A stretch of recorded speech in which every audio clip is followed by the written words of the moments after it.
বিসমিল্লাহির রহমানির রহিম। প্রিয় শিক্ষার্থী বন্ধুরা, অ্যাকাউন্টিং ফার্স্ট পেপার হিসাব বিজ্ঞান পরিচিতি অধ্যায়ের আজকে তৃতীয় ক্লাস। আমরা আজকের এই ক্লাসটিতে হিসাব সমীকরণ এবং হিসাব সমীকরণের প্রভাবের উপর বিস্তারিত আলোচনা করব এবং প্রয়োজন সাথে সৃজনশীল অঙ্ক আমরা একটা প্র্যাকটিস করব। প্রথমে দেখো যে হিসাব সমীকরণ সাধারণত যে গাণিতিক সূত্রের সাহায্যে একটি ব্যবসায় প্রতিষ্ঠানের আর্থিক অবস্থা উপস্থাপন করা হয় তাকে হিসাব সমীকরণ বলে অভিহিত করা হয়। একটি প্রতিষ্ঠানের নির্দিষ্ট সময়ে মোট সম্পদের পরিমাণ, মালিকানা সত্ত্ব ও বহিদায় আমাদের সমান হবে। যে সমীকরণের মাধ্যমে এই সমতা প্রদর্শন করা হয় তাকেই হিসাব সমীকরণ বলা হয়। আধুনিক হিসাব বিজ্ঞানীগণ হিসাব সমীকরণের সাহায্যে লেনদেনে চিহ্নিত করে থাকেন। এই হিসাব সমীকরণটি হলো যে assets equal to liabilities plus owners equity, যাকে আমরা সংক্ষেপে বলতে পারি এ equal to L plus E.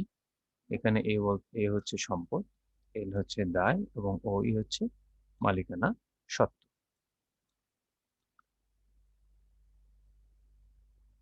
এখন সম্পদ কি? সম্পদ হলো আহ ব্যবসায় মালিকানাধীন আর্থিক পরিসম্পদ যা মুনাফা অর্জনে সহায়তা করে এবং দীর্ঘমেয়াদী উপযোগ সৃষ্টি করে। দায় হচ্ছে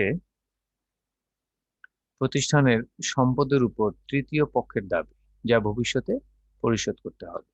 মালিকানা সত্ত্ব হচ্ছে মোট সম্পদের উপর মালিকের দাবি, পরিমাণই হচ্ছে মালিকের মালিকানা সত্ত্ব। ব্যবসায় মোট সম্পদের হতে তৃতীয় পক্ষের দাবি বাদ দিলে যে অবশিষ্ট থাকে তাই হচ্ছে মালিকানা সত্ত্ব। তো মালিকানা সত্ত্বকে প্রভাবিত করার চারটি উপাদান রয়েছে, যেমন মূলধন, আয়, ব্যয় এবং উত্তোলন। অর্থাৎ আমরা যদি সংক্ষেপে বলি যে হিসাব সমীকরণের ওই উপাদানটির চারটি ভাগে ভাগ করা যায়, যেমন ওই equal to C plus R minus E minus D. এখানে সি মানে ক্যাপিটাল বা মূলধন, ই হচ্ছে এক্সপেন্সেস বা ব্যয়, আয় হচ্ছে রেভিনিউ বা আয়, আর আর ডি হচ্ছে ড্রয়িং বা উত্তোলন। সুতরাং হিসাব সমীকরণটির বর্ধিত রূপ হলো হিসাব সমীকরণটি বর্ধিত রূপ হলো সম্পদ প্লাস দায় প্লাস সম্পদ প্লাস দায় প্লাস মূলধন প্লাস আয় মাইনাস ব্যয় মাইনাস উত্তোলন। অর্থাৎ A equal to L plus C plus R minus E minus D. একটু আমরা যদি দেখি যে এখানে আয় ব্যয় সম্পদ দায় এবং মালিকানা সত্ত্ব সংক্রান্ত হিসাবের এখানে একটা ছোট্ট তালিকা আমরা দেখতে পাচ্ছি। যেমন আয় দেখতে পাচ্ছি বিক্রয়, প্রাপ্ত ভাড়া, বিনিয়োগের সুদ, প্রাপ্ত সুদ, প্রাপ্ত পাঠ্যা, ক্রয় ফেরত, উত্তোলনের সুদ, প্রাপ্ত কমিশন, সেবা আয়। তারপর ব্যয়ের মধ্যে আমরা দেখতে পাচ্ছি ক্রয়, ভাড়া, বেতন, প্রদত্ত ভাড়া, ঋণের সুদ, মনিহারি, মনিহারি বলতে কাগজ, কলম, পিন ইত্যাদি, মূলধনের সুদ। হ্যাঁ, এগুলোকে আমরা ব্যয়ের মধ্যে নিয়ে আসতে পারি। তার সাথে আরো কিছু আছে, যেমন আরো একটি হলো বিক্রয় ফেরতটাও কিন্তু আমাদের ইনডাইরেক্টলি এটা ব্যয়ের মধ্যে আসে। বিক্রয় যেহেতু আমাদের আয়, বিক্রয় ফেরতটা আমাদের আয় হ্রাস করে, ইনডাইরেক্টলি এটা ব্যয় বৃদ্ধি করে।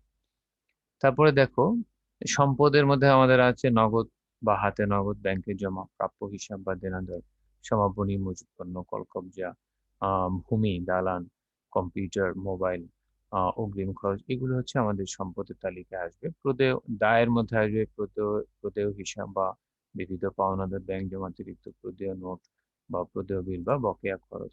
মালিকানা সত্ত্বে আমাদের মূলত মূলধন, মূলধন থেকে উত্তোলনটা বাদ যায়। এই জন্য উত্তোলনও মালিকানা সত্ত্বের একটি অংশ। মুনাফা হলে যোগ হয়, ক্ষতি হলে বিয়োগ হয় এবং সাধারণ সঞ্চিতিগুলিও মালিকানা সত্ত্বের সাথে যোগ হয়। এরপর আমরা হিসাব সমীকরণের যে প্রভাব লেনদেনের উপর, সেটা নিয়ে একটু আলোচনা করব। দেখো, কোনো ঘটনা যদি এই সমীকরণে এক বা একাধিক উপাদানকে প্রভাবিত করে, একটাকেও অথবা একাধিক উপাদানকেও যদি প্রভাবিত করে, তবে ওই ঘটনাকে লেনদেন বলে গণ্য করা যায়। কোনো ঘটনা লেনদেন হতে হলে তা হিসাব সমীকরণের উপাদানগুলোকে নিম্নের পাঁচটি পরিবর্তনের সঙ্গে যে কোনো একটি পরিবর্তন সাধন করে। যেমন একটি সম্পদ বাড়লে অপর একটি সম্পদ কমবে, একটি সম্পদ কমলে মোট দায় বা মালিকানা সত্ত্ব কমবে, মোট সম্পদ বাড়লে মোট দায় বা মালিকানা সত্ত্ব বাড়বে, মালিকানা সত্ত্ব কমলে মোট দায় বাড়বে, মালিকানা সত্ত্ব বাড়লে মোট দায় কমবে, এগুলো এই ধরনের। যেমন একটু উদাহরণ দিয়ে বুঝাচ্ছি। 1,00,000 টাকা না নগদ অর্থ নিয়ে যদি ব্যবসা শুরু করি, এখানে আমরা দেখতে পাচ্ছি যে সম্পদের মধ্যে আমাদের নগদ অর্থ বৃদ্ধি পাচ্ছে, পাশাপাশি আমার মালিকানা সত্ত্ব বৃদ্ধি পাচ্ছে। আবার দেখছি যে নগদে আসবাবপত্র কলকবজা যদি আমি ক্রয় করি, তাহলে আমার নগদ হ্রাস পাচ্ছে, আবার কলকবজা কিন্তু বৃদ্ধি পাচ্ছে। তারপরে দেখো যে চেকে বাড়ি ভাড়া, যেমন চেকে বাড়ি ভাড়া আমি যদি প্রদান করি, তাতে কি হবে, আমার ব্যাংক ব্যালেন্স কমে যাবে, পাশাপাশি বাড়ি ভাড়া নামে আমার মূলধনও কমে যাবে। প্রদেয় নোট যদি আমি পরিশোধ করি, তাহলে নগদ অর্থ কমে যাবে, পাশাপাশি আমার দায়ও কমে যাবে। ধারে যদি আমি পণ্য কিনলে আমার দায় বৃদ্ধি পাবে, পাশাপাশি আমার মালিকানা সত্ত্ব হ্রাস পাবে। ব্যাংক ব্যক্তিগত তহবিল হতে ব্যবসায় ঋণ যদি আমি পরিশোধ করি, তাহলে আমার দায় হ্রাস পাবে এবং আমার মালিকানা সত্ত্ব বৃদ্ধি পাবে। এরপর আসলে যেমন একটা উদাহরণ দিয়ে আমরা একটু দেখি। উদাহরণে জনাব সিয়াম জুলাই 1, 2015 সালে একটি সিএ ফার্মের অফিস চালু করে। তার লেনদেনগুলো এরকম ছিল: জুলাই 1 মূলধন আনয়ন, 5 তারিখে তার বাড়ি ভাড়া পরিশোধ, তারপর আমরা দেখতে পাচ্ছি ধারে অফিস সরঞ্জাম ক্রয়, 12 তারিখে নগদে হিসাব নিরীক্ষা কার্য সম্পন্ন করা, তারপর 16 তারিখে কর্মচারী বা কর্মকর্তাদের বেতন দেওয়া, 22 তারিখে ঢাকা ব্যাংক থেকে ঋণ নেয়া, 27 তারিখে ধারে হিসাব নিরীক্ষা কার্য সম্পাদন করা এবং 31 তারিখে ধারে কৃত অফিস সরঞ্জামের মূল্য নগদে পরিশোধ করা।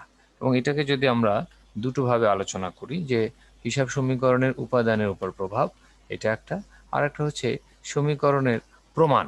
এই দুটো বিষয় যদি আমরা আজকে দেখি, তাহলে আমরা দেখব যে সমীকরণের প্রভাবটা জাস্ট আমরা হ্রাস বৃদ্ধিটা শুধু দেখাবো, আর প্রমাণ বলতে এটা এখানে আমরা একটা টেবুলার ছকের মাধ্যমে আলোচনা করব। প্রথম দেখো যে হ্রাস বৃদ্ধি বা প্রভাবটা আমরা আলোচনা করছি, এটা আমরা এমনভাবে তৈরি করব: তারিখ সংশ্লিষ্ট হিসাব সমীকরণের প্রভাব। এখানে দেখো যে তারিখের ঘরে তারিখের ক্রমানুসারে আমরা সাজাবো, সিরিয়ালি আমরা করব, ক্রোনোলজিক্যালি। যেমন 1 তারিখে ছিল যে লেনদেনটি, তাতে তার ব্যবসা শুরু করেছে, তার নগদ অর্থ বা নগদান হিসাব বৃদ্ধি পেয়েছে, এর দ্বারা এ বৃদ্ধি পাওয়া বোঝায়, এবং মূলধন তার বৃদ্ধি পেয়েছে, তো মূলধন দ্বারা মালিকানা সত্ত্ব বোঝায় এবং তাতে মালিকানা সত্ত্ব বৃদ্ধি পেয়েছে। 5 তারিখে বাড়ি ভাড়া দেয়, যে বাড়ি ভাড়া হিসাব ডেবিট হয়েছে এবং নগদান হিসাব ক্রেডিট হয়েছে, আর বাড়ি ভাড়া দ্বারা মালিকানা সত্ত্ব হ্রাস পেয়েছে এবং নগদ অর্থ ক্রেডিট হওয়ায় নগদ হ্রাস পেয়েছে। 8 তারিখে দেখা যাচ্ছে যে তার সংশ্লিষ্ট হিসাব হচ্ছে অফিস সরঞ্জাম, এখানে বৃদ্ধি পেয়েছে, সম্পদ বৃদ্ধি পেয়েছে এবং বাকিতে ক্রয় করায় প্রদেয় হিসাব অর্থাৎ দায় বৃদ্ধি পেয়েছে। 12 তারিখে নগদের সেবা পেয়েছে সে, যার জন্য নগদ অর্থ তার বৃদ্ধি পেয়েছে, পাশাপাশি সেবা আয়ের দ্বারা মালিকানা সত্ত্ব বৃদ্ধি পেয়েছে। 16 তারিখে বেতন দিয়েছে নগদে, যার জন্য তার মালিকানা সত্ত্ব হ্রাস পেয়েছে এবং নগদ অর্থ এ হ্রাস পেয়েছে। 22 তারিখে ঋণ নিয়েছে, ঋণ নেওয়ার ফলে এ বৃদ্ধি পেয়েছে এবং ব্যাংক ঋণ নেওয়ার ফলে তার এলও বৃদ্ধি পেয়েছে। 27 তারিখে প্রাপ্য সেবা, যেহেতু সে বাকিতে সেবা প্রদান করেছে, এই জন্য তার সম্পদ প্রাপ্য সেবা নামে বৃদ্ধি পেয়েছে, পাশাপাশি সেবা আয় নামে মালিকানা সত্ত্ব বৃদ্ধি পেয়েছে। প্রদেয় হিসাব পরিশোধ যখন করলো ঋণ, তখন এলটা হ্রাস পেল এবং নগদ অর্থ এ হ্রাস পেল। এইভাবে আমরা সমীকরণের প্রভাবটি আমরা এইভাবে আলোচনা করব। এরপরে আসো টেবুলার ছক যখন আমরা করব, এখানে আমাদেরকে একটু খেয়াল রাখতে হবে যে আমার এ কয়টি। যেমন আমরা এই আলোচনা দেখলাম যে আমার এ হচ্ছে 3টে, তখন আমরা 3টি কলাম তৈরি করব: নগদ, প্রাপ্য হিসাব এবং যন্ত্রপাতি বা অফিস সরঞ্জাম। যেমন আমাদের এখানে এল ছিল 2টি, একটি হলো ঋণ আর একটি হচ্ছে বাকিতে ক্রয় করায় প্রদেয় হিসাব, আর মালিকানা সত্ত্ব আলাদাভাবে আসছে।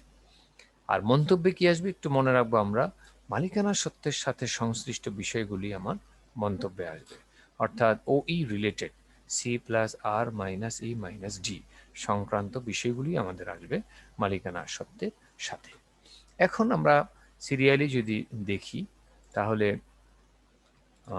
প্রথমেই আমরা তারিখ অনুযায়ী যে তারিখগুলো আমাদের করতে বলবেন সেই তারিখের ক্রোনোলজিক্যালি আমরা আসলে এটা তৈরি করব। সেই জিনিসটা আমাদেরকে একটু খেয়াল রাখতে হবে। যেমন 1 তারিখে লেনদেনটিতে আমরা একটু খেয়াল করি। 1 তারিখের লেনদেনটি সবাই দেখো যে তার হিসাব সমীকরণের সম্পদ বৃদ্ধি পেয়েছে নগদ দ্বারা, নগদ 70,000 বৃদ্ধি পেয়েছে। আবার পাশাপাশি মালিকানা সত্ত্ব মূলধন বৃদ্ধি পেয়েছে।